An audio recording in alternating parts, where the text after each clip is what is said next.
You just said the Chinese economy is doing okay, and yet you call Chinese equities as a crucial part of asset allocation. What's the thinking behind that? Well, I think two things. One is, as the tariff argument on tension continues, the demand for stimulus from Beijing is likely to increase. Now, we have not seen a lot in the Politburo meeting last week and also the press conference this week. Arguably, they may want to wait and see how the Labor Day holiday turns out. If consumers are still spending, they may want to maintain that firepower till a little bit later. That's the first point. So the stimulus is still on its way. Number two, as you reported earlier, the AI development in China is still very much ongoing. Yes, there are some obstacles when it comes to export restrictions on GPU, et cetera, et cetera.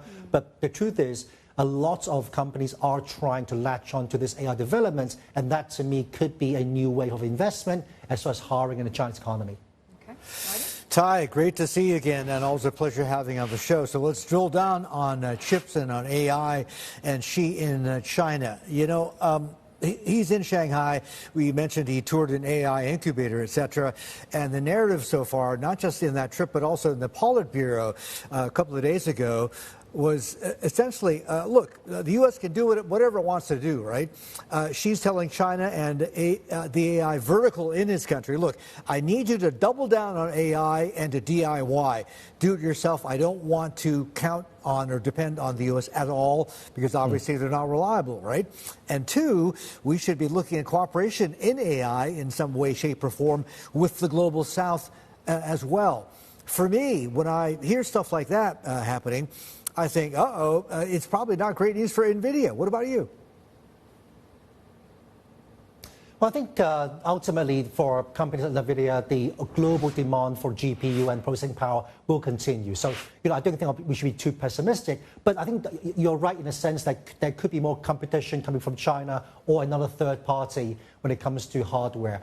But overall, if you look at the attitude of the Chinese government on technology, on AI, I think that's a very significant change compared to what we saw back in 2020, 2021, when there was a lot more pressure on the tech sector, on the common prosperity theme. Right now, I think the Chinese government is relying a lot more on these AI companies in China as well as the associating businesses to really develop its own ecosystem. So from that perspective, yes, I think there could be more competition for incumbent companies such as Nvidia, but overall, I think the global demand will still keep growth going. So my next question is this, right? This AI explosion underway in China.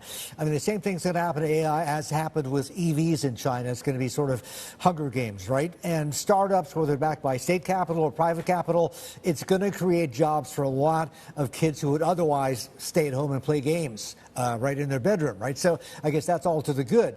But is it going to happen fast enough to offset the impact of these tariffs on lost Chinese manufacturing jobs? Because the other thing we heard from President Xi is a very strong focus on maintaining or supporting manufacturing employment in China. And this speaks to, the kind of hit that they're likely to take from tariffs.